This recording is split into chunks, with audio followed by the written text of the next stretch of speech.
मी motor blog setup पण केला आहे. हेल्मेटवर आपला कॅमेरा माउंट झालेला आहे. तर जे कोणी नवीन आहेत ह्या चॅनलवर, जो कोणी पहिल्यांदा माझा व्हिडिओ बघतात त्यांच्यासाठी सांगतो की मी राहतो घाटकोपरमध्ये आणि मला जायचं आहे कुर्ल्यामध्ये.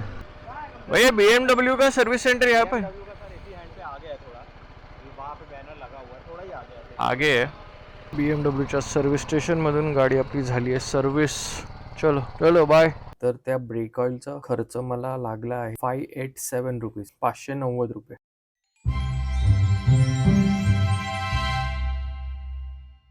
Hello friends, welcome back to the channel. मी तुषार पिळणकर तुमच्या सगळ्यांचं स्वागत करतो माझ्या नवीन व्हिडिओमध्ये. तर आजचा हा व्हिडिओ मी बनवतोय कारण मी चाललोय माझी BMWची बाईक जी आहे 310 ती द्यायला सर्व्हिसला. ही 4th सर्व्हिस होणार आहे या बाईकची. तर त्याबद्दल तुम्हाला अपडेट देतो मी बाईकच्या 4th सर्व्हिसबद्दल. आणि अजून एक गोष्ट आहे जी तुम्हाला दाखवू शकतो की नाही माहीत नाही, तिकडे गेल्यावरच कळेल. BMWचं जे कलिना ला नवीन शोरूम झालेलं आहे तिथेच आता त्यांचं नवीन सर्व्हिस स्टेशन पण आलं आहे, सर्व्हिस सेंटर. जे आधी अंधेरी ईस्टला होतं ते आता पुन्हा ते आता कलिनाला घेऊन आले. तर ते सध्या नवीनच सेटअप केलं आहे त्यांनी. हल्ली 1-2 आठवडे झाले असतील मला वाटतं. तर आता मी तिथेच चाललो आहे बाईक सर्व्हिसला द्यायला. मी आधीपासूनच नवनीतमध्ये सर्व्हिस करतोय, तर माझा पूर्ण सर्व्हिस रेकॉर्ड पण त्यांच्याकडे आहे. आणि तिकडचे एका दोघांना मी ओळखतो पण जे सर्व्हिस करतात माझी बाईक, त्यामुळे मी प्रेफर करतो तिथेच जायला. तर आता निघालो आहे. आज तारीख आहे 21 मार्च 2025 आणि 2025चा हा माझा बाईक बरोबरचा पहिला ब्लॉग असणार आहे.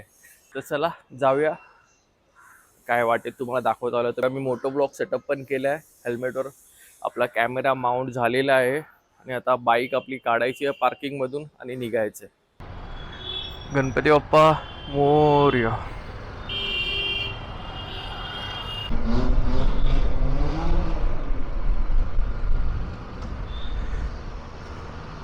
तर हल्ली मुंबईमध्ये गरमी खूपच वाढली आहे आणि आजचं टेम्परेचर दाखवत आहे 30 डिग्री सेल्सिअस. त्या हिशोबाने थोडी कमी आहे. मागचे 2-4 दिवस 36-37 अशी जात होती. आणि हा तुम्हाला अँगल कसा वाटतोय, माझा कॉकपिट व्ह्यू कसा वाटतोय तुम्हाला? कारण मी जे माझं ॲक्शन कॅमेराचा माउंट आहे, जे हेल्मेटवर माउंट होतो ते मी माउंट चेंज केलं आहे. तर मला असं वाटतं की प्रॉपर असं तुम्हाला हँडलबार दिसत असावा असं मी अज्युम करतो. मला एक्झॅक्ट नाही माहीत. मी जेव्हा आता फुटेज चेक करीन तेव्हाच मला कळेल. आणि अजून एक छोटा अपडेट, जर तुम्हाला माहीत नसेल, जर कोणी नवीन असाल तर माझे आधीचे व्हिडिओज जाऊन बघा. माझ्या ह्या आधीची दापोली 5 गणीची सिरीज जाऊन बघा. खूप मजा केली आहे, खूप धमाल मस्ती आहे त्या सिरीजमध्ये. तुम्हाला वेगवेगळ्या नवीन नवीन गोष्टी कळतील 5 गणीबद्दल आणि दापोलीबद्दल. जिथे मी व्हिजिट केलं ते मी पूर्ण शूट केलं, डॉल्फिन सफारी वगैरे. तर त्याची मी लिंक देईन, जाऊन नक्की बघा. आणि जर तुम्हाला व्हिडिओ आवडले असेल तर नक्की लाईक करा, शेअर करा, सबस्क्राईब करा माझ्या चॅनलला. तर जे कोणी नवीन आहेत ह्या चॅनलवर, जो कोणी पहिल्यांदा माझा व्हिडिओ बघतात त्यांच्यासाठी सांगतो की मी राहतो घाटकोपरमध्ये आणि मला जायचं आहे कुर्ल्यामध्ये. तर काही जास्त असं डिस्टन्स नाही आहे, पण थोडंसं ट्रॅफिक लागेल त्यामुळे कदाचित थोडासा वेळ होऊ शकतो. तर बघूया किती वेळ लागतोय. तर घड्याळात वाजले 12:06. मला किती वेळ लागतोय जायला बघूया. फार वेगळं वाटतं मला मोटो ब्लॉग करायला. जवळजवळ 3 महिने, 2 महिने कंप्लीट आणि हा 3रा महिना चालू आहे. मी मोटो ब्लॉग केलाच नाही आहे. तर एक गोष्ट माझ्या मनात होती ती मला तुम्हाला सगळ्यांना विचारावीशी वाटते, जर तुम्हाला कोणाला माहिती असेल त्या गोष्टीबद्दल. तर मी असं ऐकलं आहे की 310 ही लवकरच डिस्कंटिन्यू होणार आहे. म्हणजे 310 आता नाही मिळणार नवीन, असं मी ऐकलं आहे. अशी उडती न्यूज माझ्या कानावर आली आहे. तर हे खरं आहे का? जर तुम्हाला कोणाला माहिती असेल तर नक्की कमेंटमध्ये सांगा. कारण की लास्ट इयर 2024च्या आईकमाला जे ऑटो एक्सपो झाला आईकमाचा, तिकडे BMWने 450 लॉन्च केली. आणि त्यानंतर भारत मोबिलिटी 2025ला जे भारत मोबिलिटी झालं ऑटो एक्सपो, तिकडे पण त्यांनी ती डिस्प्लेला ठेवलेली. पण त्यांचं असं म्हणणं आहे की ती एक कॉन्सेप्ट मोटरसायकल आहे, ती लॉन्च करणार नाही करणार असं काहीच नाही आहे. कुठेच न्यूज नाही आहे. लोक बोलत आहेत करणार, पण अजून BMW कडून तशी काही न्यूज नाही आहे. तर कदाचित त्याच्याशी लिंक करून मला असं वाटलं की कदाचित 310 बंद होणार आहे. आणि हल्लीच एवढ्या चांगल्या ADVs येत आहेत मार्केटमध्ये. जसं की आत्ता तुम्ही यूट्यूब बघाल, इंस्टाग्राम बघाल, सगळीकडे नुसतं KTM 390 ॲडव्हेंचरच दिसते, कारण माझं अल्गोरिदम तेच दाखवतो मला. आणि त्याचा कंपॅरिझन होते आपले रॉयल एनफिल्डची हिमालयन बरोबर 450. जर मला तेच विचारायचं आहे की 2025मध्ये एवढ्या 2 स्ट्रॉंग ADVs असताना कोणी 310 परचेस करेल का? हे स्पेशली जे BMW ओनर आहेत त्यांनी मला नक्की कमेंटमध्ये सांगा की तुम्ही रेकमेंड कराल का कुणाला 310 घ्यायला. ट्रॅफिकचं कारण बघा, एवढी ओव्हरलोड गाडी ब्रिजवर बंद पडली आहे आणि मागे ट्रॅफिकच ट्रॅफिक.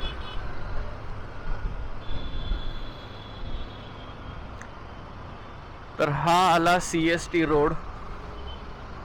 इकडे तुम्हाला 2 व्हीलर 4 व्हीलरचं बरंचसं सेकंड हँड सामान मिळतं, बऱ्याचशा नवीन गोष्टी पण मिळतात. पण आज फ्रायडे असल्यामुळे कदाचित बऱ्याचशी दुकानं बंद आहेत.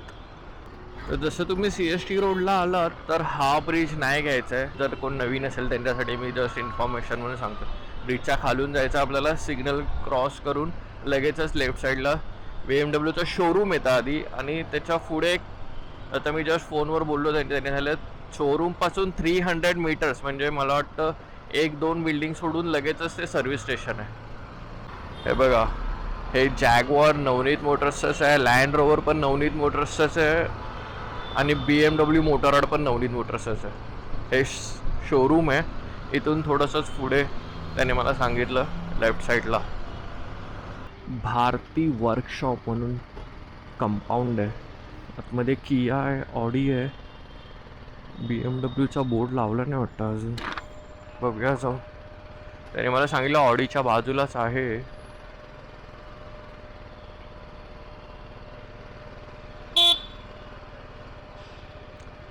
भैया BMW का सर्विस सेंटर यहाँ पे आगे है.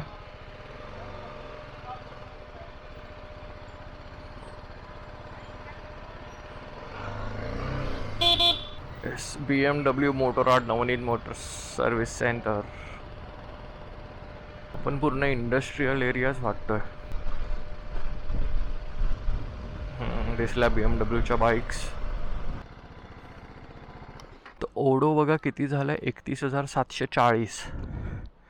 ॲक्च्युली 40,000ला सर्व्हिसिंग आहे, पण माझी बाईक जास्त चाललीच नाही आहे मागची 2 वर्ष, त्यामुळे सर्व्हिसिंग माझं 3 वर्ष कंप्लीट झाल्यामुळे ही 4थी सर्व्हिस आली आहे.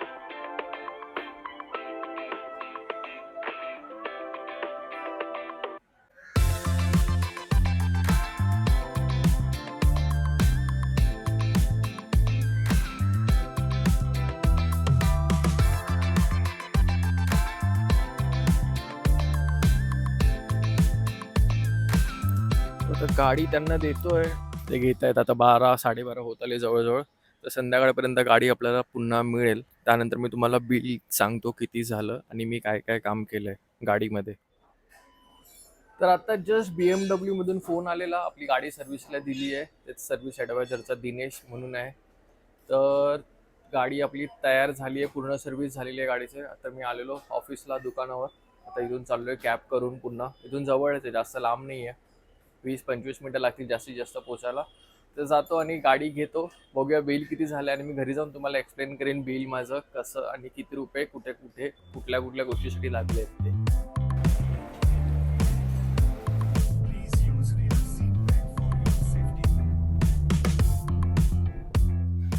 आणि आपल्या बाईकची सर्व्हिस पूर्ण झालेली आहे. बाईक इथे उभी केली आहे.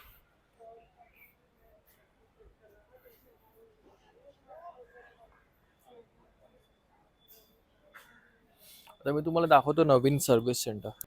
हे बघा, हे नवीन सर्व्हिस सेंटर आहे BMW मोटोरॉडचं, नवनीत मोटर्सचं, जे कलिनाला आहे. ही 900 GSA उभी आहे. 310च्या बऱ्याच बाईक्स उभ्या आहेत. ही एक युनिक बाईक आहे, मस्त आहे बघा. R12 हे 1200वाला हेच इंजिन आहे, बॉक्सर इंजिन. 310 तर खूप आहेत, 850 आहे. चला बाईकची डिलिव्हरी घेऊया आणि निघू. तर चला आता निघतोय BMWच्या सर्व्हिस स्टेशनमधून. गाडी आपली झाली आहे सर्व्हिस. चलो चलो बाय. चला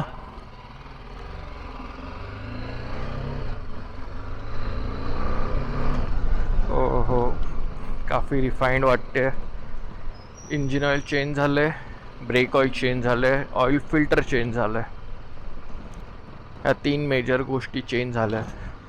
आज फ्रायडे असल्यामुळे हे कुर्ल्याचं मार्केट थोडं शांत आहे, नाही तर इथे खूप ट्रॅफिक असतं.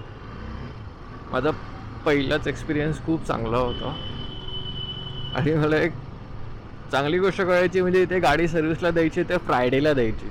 म्हणजे हे जे ट्रॅफिक लागतं ना कुर्ल्याचं आपल्याला, फ्रायडेमुळे इथे जरा पण ट्रॅफिक नाही आहे आज. आता दुसऱ्या कुठल्या दिवशी मी आलो तर मला नक्कीच खूप ट्रॅफिक मिळेल. LTT लोकमान्य टिळक टर्मिनल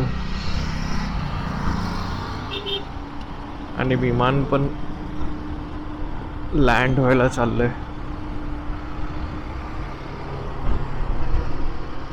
पेट्रोलची साईन तर दाखवतोय गाडी रिझर्वला लागली आहे, तर कदाचित ह्या संडेला राईड होऊ शकते. आज आहे फ्रायडे, उद्या सॅटर्डे, परवा संडे, म्हणून विचार केला पेट्रोल फुल करून ठेवून देतो. जर राईडला गेलो संडेला तर सकाळीच पेट्रोलसाठी थांबावं नाही लागणार कुठे. आलो आहे मी बिल्डिंग खाली, बाईक पार्क केली आहे. आता मी तुम्हाला एक्सप्लेन करतो माझं बिल घरी जाऊन. 1 hour later. So welcome back. तर मगासपासून थोडा टाईम गेला. मगाशी मी संध्याकाळी आल्यानंतर थोडं फ्रेश वगैरे झालो आणि चहा वगैरे प्यायनंतर आता मी बसलो इथे. तेव्हा मी तुम्हाला सांगतो की माझं ओव्हरऑल बिल किती झालं आहे. माझ्या 4th सर्व्हिसचं BMW 310चं टोटल बिल झालं आहे 5,720 रुपये, 5720. तर त्यामध्ये माझे कन्झ्युमेबल म्हणजे पार्ट्सचं बिल झालं आहे 2370, त्याच्या अर्धा, आणि त्याच्यापेक्षा जास्त माझं लेबर लागलं आहे 2477. BMW बोलल्यावर तुम्हाला लेबर तर एक्सपेन्सिव्ह आहेच, नो डाऊट. कारण माझी गाडी वॉरंटीमध्ये 5 वर्षासाठी, त्यामुळे मी हे सगळं सर्व्हिस स्टेशनमध्ये जाऊन करतो आहे. कारण माझी वॉरंटी लॅप्स होऊ शकते जर मी बाहेरून सर्व्हिस केली तर. आणि मी फक्त बेसिक सर्व्हिस केली आहे, मी काहीच एक्स्ट्रा केलं नाही आहे, तुम्हाला सांगतो. फक्त इंजिन ऑइल चेंज केलं आहे. इंजिन ऑइलचे मला लागले आहेत 1849, म्हणजे 1850 रुपये. 2 लिटर इंजिन ऑइल लागतं. त्यानंतर तिचीचं जर तुम्हाला माहिती असेल, जे ड्रेन प्लग असतो जिथून सगळं जुनं ऑइल बाहेर पडतं, तिकडे एक ओरिंग येते, तर त्या ओरिंगचे त्यांनी मला 100 रुपीज लावले. त्यानंतर ऑइल फिल्टर येतो, ऑइल फिल्टर स्वस्त आहे, 274 रुपीजचं ऑइल फिल्टर आहे. आणि त्यानंतर त्यांनी मला एक एक्स्ट्रा कॉस्ट लावली आहे, जे काही त्यांनी मला सांगितलं नव्हतं, पण तरी पण त्यांनी ते करून टाकलं. चल, ती चांगलीच गोष्ट. ब्रेक ऑइल आहे, पूर्ण ब्रेक ऑइल. त्याने असं सांगितलं मला की फ्रंट ब्रेक आणि रिअर ब्रेकचं ब्रेक ऑइल त्याने पूर्ण काढून टाकलं आणि नवीन ब्रेक ऑइल त्याने फिल केले त्यामध्ये. तर त्या ब्रेक ऑइलचा खर्च मला लागला आहे 587 रुपीज, 590 रुपये. आणि प्रत्येक गोष्टीवर मला लेबर लागलं आहे. आता त्यांचं लेबरचं कसं कॅल्क्युलेशन असं मला नाही कळत आहे. आता इकडे BMW सर्व्हिस म्हणून त्यांनी 5 युनिट दिले. आता क्वांटिटी असते ना, त्यामध्ये 5 क्वांटिटी लावले आहेत आणि एकाची किंमत लावली आहे 190 रुपीज. असं प्रत्येकाची लेबरची एका युनिटची कॉस्ट आहे 190. असं मला BMW सर्व्हिसचे 5 युनिट्स लागले. त्यानंतर ऑइल चेंजचे 3 युनिट्स लागले आणि जे ब्रेक ऑइल चेंज केलं त्याचे 5 युनिट्स लागले. तर असा पूर्ण ओव्हरऑल हिशोब केला लेबरचा तर 2477 लेबर होतं त्यांचं. त्यानंतर कन्झ्युमेबल जे काय पार्ट्स कन्झ्युम केले आपण त्याचं 2370 आणि बाकीचं GST होतं. जर तुम्ही कॅल्क्युलेट करता म्हणजे 4847, म्हणजे 4850 रुपये आपल्याला लेबर आणि पार्ट्सचे लागले आहेत. आणि त्याच्या पुढे आपल्याला लागले 440 म्हणजे 880 रुपयाच्या आसपास GST लागले. जे टोटल कॉस्ट माझी झाली आहे 5720.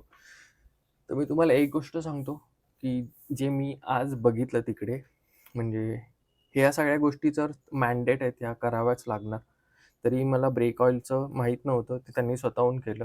जर माझं ब्रेक ऑइलचं नसतं तर माझे जवळजवळ 1200 रुपये अजून कमी झालं असतं बिल. चला ठीक आहे, त्यांनी ते करून टाकलं, जाऊ देत, त्या गोष्टीबद्दल काही नाही. पण त्यामध्ये त्यांनी माझं chain lube, chain clean, chain setting ते पण लिहिलं होतं. ते मी त्यांना नको सांगितलं. त्यानंतर जर तुम्ही माझ्या आधीचा ब्लॉग बघितला असेल तर माझ्या गाडीमध्ये मी आईस्कूलचं कूलंट वापरतो, जे मी स्वतः पर्सनली बाय केलं आहे आणि ते मी टाकलं आहे माझ्या बाईकमध्ये. त्यांचं जुनं जे काय कूलंट होतं ते काढून.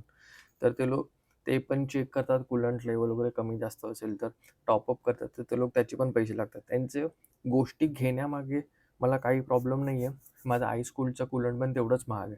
पण ह्यांचं जो लेबर चार्जेस आहे ना, ते नाही झेपत. खूपच एक्सपेन्सिव्ह पडून जातं लेबर चार्जेस. माझ्या गाडीवर तर सगळे जेन्युइन पार्ट्स आहेत. माझा कुठलाच असा पार्ट्स नाही आहे, की कुठला लोकल असेल किंवा चालू कंपनीचा कुठला तरी असेल. माझ्या गाडीला ईच अँड एव्हरीथिंग जेन्युइन आहे. तर मी असं चालू काम कुठे करतच नाही. लेबरच्या बाबतीत बोललं तर गोष्ट वेगळी आहे. लेबर एक स्किल्ड गोष्ट झाली, म्हणजे प्रत्येकाचा तो वेगळा पार्ट झाला. आता हे BMWचं लेबर कॉस्ट हे कंपनीचं जे काय त्यांचं सिस्टममध्ये असणार ते डायरेक्टली लागून येणार. ते काय स्वतःहून लिहत नसतील मला नाही वाटत. तर तो फरक पडतो. म्हणून मी फक्त जेवढं गरजेचं आहे तेवढंच फक्त केलं. इंजिन ऑइल बदली केलं, ऑइल फिल्टर बदली केलं. मला तेवढंच करायचं होतं. त्यानंतर त्या 2 गोष्टी मी कॅन्सल करायला सांगितल्या. गाडी सर्व्हिसमध्ये ते लोक गाडी वॉश करून देत नाहीत. तर गाडी वॉश करून द्यायचे ते लोक त्याने मला 675 काहीतरी सांगितले. 675 या 625 समथिंग, म्हणजे 700 ते 700च्या दरम्यान ते लोक गाडी वॉश करून देतात. तर मला ते पण नाही जमलं. मी बोललो ते पण नका करू. कारण माझ्या इथे जवळ जे सर्व्हिस स्टेशन आहे, 150 रुपीजमध्ये चांगली वॉश करून देतात प्रेशर पंपने. आणि मी विचार करतोय माझी गाडी मी डिटेलिंगसाठी देऊ. तर मी कधी त्यासाठी पण मी त्यांना नाही सांगितलं. मी लवकरच डिटेलिंगसाठी देतो. आणि हां, अजून एक गोष्ट, एअर फिल्टर. मी एअर फिल्टर चेंज नाही केला. तर लवकरच एक व्लॉग येईल. मी एक नवीन एअर फिल्टर टाकतोय, जो परफॉर्मन्स एअर फिल्टर बोलतात त्या गोष्टींना. जसं KNN कंपनी झाली, BMC झाली आणि DNA एक आहे. ते 3 कंपन्या तर मला माहिती आहेत. तर या तिघांपैकी एक मी एअर फिल्टर नक्की माझ्या गाडीमध्ये टाकतोय. तर त्यासाठी मी त्याला एअर फिल्टर पण नको टाकू सांगितलं. तर ह्या 3 गोष्टी तुम्ही बाहेरूनही करू शकता असं मला वाटतं. जर तुम्हाला जमत असेल तर, वेळ असेल तर, आणि जर कुठला स्किल्ड मेकॅनिक तुम्हाला माहिती असेल की तुम्ही त्याच्याकडे तुमची गाडी देऊ शकता आणि तुम्ही त्याच्याकडून ते काम करून घेऊ शकता, तर नक्की ह्या गोष्टी तुम्ही बाहेर करू शकता. ते एवढंच सांगेन. जर तुम्हाला बिल हवं असेल तर मला नक्की कमेंटमध्ये सांगा. मी ही जी PDF फाईल माझ्याकडे आहे ही तुम्हाला पाठवून देईन. तुम्ही चेक करू शकता. म्हणजे त्यांचं बेसिकली ना लेबर चार्जेसच जास्त महाग पडतं. इंजिन ऑइल पण ठीक आहे. तुम्ही जर सिंथेटिक ऑइल बघितलं ना, मी त्यांची ग्रेड बघितली ऑइलची, 5W40 आहे. 5W40 हे सिंथेटिक ऑइल झालं. सिंथेटिक ऑइल 700-800 रुपये लिटरच असतं आणि ह्यांचं पण 1850 रुपये लागले.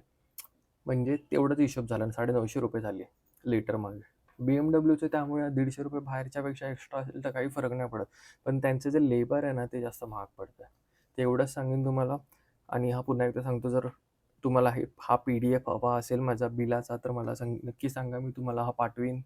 मला कमेंटमध्ये सांगा. मी तुम्हाला DM करा Instagramवर. मी तिथे तुम्हाला पाठवून देईन हा PDF. तर आजच्यासाठी एवढंच ठेवतो. हा ब्लॉग तुम्हाला कसा वाटला, तुम्हाला कसा इन्फॉर्मेटिव्ह वाटला, काय इन्फॉर्मेशन मिळाली नाही मिळाली तर मला नक्की कमेंटमध्ये सांगा.